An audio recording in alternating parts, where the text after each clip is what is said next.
Berita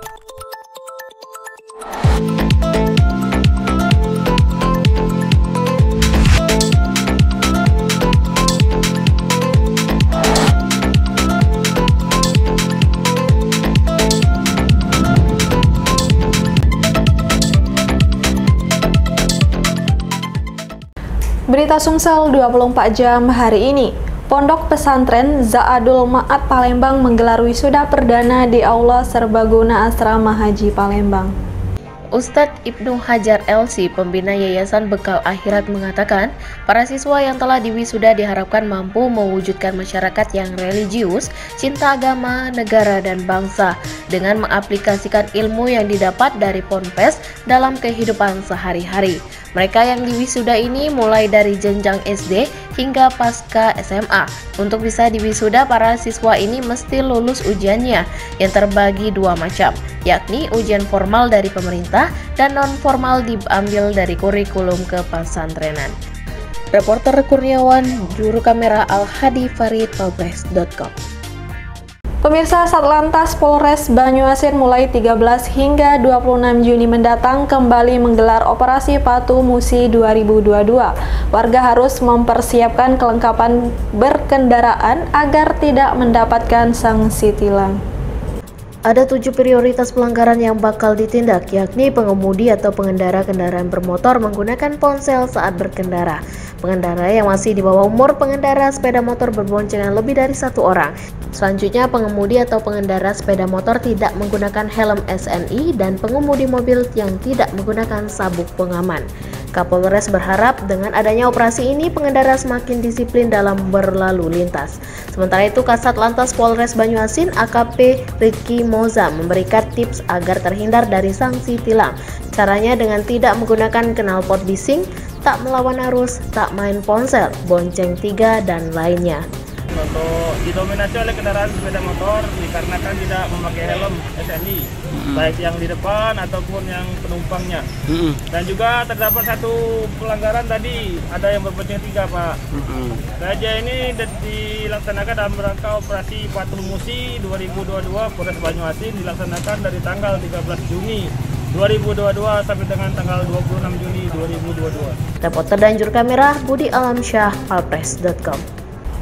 Tahapan Pesta Demokrasi Pemilihan Umum sudah dimulai bulan ini.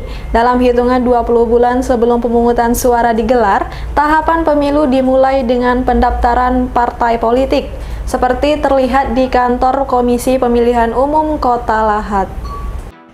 Kantor KPU Lahat mulai bersiap menyongsong Pesta Demokrasi 2024 yang diawali dengan pendaftaran partai politik. Diperkirakan saat ini ada 73 partai politik yang sudah memenuhi syarat badan hukum. Tahapan pendaftaran partai politik ini sudah sesuai dengan perhitungan berdasarkan peraturan yang berlaku, bahwa 20 bulan sebelum pemilu digelar pada Februari 2024, proses tahapan dimulai dengan pendaftaran partai politik. Menurut Ketua KPU Lahat, Nana Priyana, proses tahapan dimulai dari pendaftaran partai politik dari tingkat nasional. Selanjutnya, diverifikasi di tingkat daerah. Sementara tahapan selanjutnya akan menentukan calon legislatif setelah dipastikan beberapa parpol yang bisa ikut pemilu. Sebagaimana diketahui, pemungutan suara tahun 2024 akan diikuti secara serentak di seluruh Indonesia, yakni dengan pemilihan presiden, pemilihan legislatif, parpol, dan DPD RI. Sedangkan untuk pemilu kada akan dilaksanakan pada November 2024. KPU RI melaksanakan peluncuran tahapan pemilu untuk memberitahukan kepada seluruh masyarakat bahwa pemilu akan dilaksanakan 14 Februari 2024. Nantinya siapa-siapa yang mendaftarkan kita tidak tahu ya. Setelah dari 73 lebih itu ada yang daftar, maka KPU RI akan mengumumkannya, beberapa partai yang akan menjadi peserta pemilu, kemudian nantinya akan diturunkan ke KPU Provinsi dan KPU Kabupaten Kota untuk diverifikasi baik administrasi maupun faktual. Reporter dan juru kamera Bernard Albar, Polres.com. Berita terakhir Sumsel 24 jam hari ini. Direktur Jenderal Pendidikan Islam Kementerian Agama Profesor Dr. Ali Ramdhani melakukan monitoring pelaksanaan UMPT KIN di Gedung Rafa Tower, Palembang. Monitoring dilakukan untuk mengetahui pelaksanaan hari kedua ujian masuk perguruan tinggi keagamaan Islam negeri. Direktur Jenderal Pendidikan Islam Kementerian Agama Republik Indonesia, Profesor Dr. M. Ali Ramdhani, didampingi Rektor UIN Raden Fatah Palembang, Profesor Dr. Nyayu Khadijah, melaksanakan monitoring dan evaluasi pelaksanaan UMPT KIN di Gedung Rafa Tower pagi tadi. Di sana Dirjen Pendis Kemenak mendengar laporan panitia lokal UMPT KIN di seluruh Indonesia. Kepada palpres.com, Profesor Ali mengatakan UMPT KIN sebagai ikhtiar untuk mencari talenta calon mahasiswa sebelum menjadi keluarga besar Civitas PT KIN. Profesor Ali menjelaskan UMPT KIN merupakan sebuah kawasan candra di muka dari sisi sumber dayanya yang relatif baik dalam menyelenggarakan pendidikan. Dalam pelaksanaan sendiri, UMPT KIN diselenggarakan berbasis teknologi yang terhubung dengan internet. Pendidikan ini adalah tugas kemanusiaan yang ditugaskan oleh Sang Holik. Selesai sudah ya. Nah, kemudian negara juga menjamin bahwa janji konstitusi kita adalah mencerdaskan kehidupan bangsa. Maka negara wajib hadir untuk mencerdaskan, termasuk di dalamnya adalah PT KIN. Kaidah kita selalu sederhana, bahwa pendidikan tanpa diskriminasi dan pendidikan untuk semua. Sementara itu, Rektor UIN Raden Fatah Palembang, Profesor Dr. Nyayu Khadijah mengatakan, jumlah peserta UMPT KIN yang memilih UIN Raden Fatah Palembang mencapai 9.903 orang. Dari sini, kuota akan diterima hanya 3.426 orang.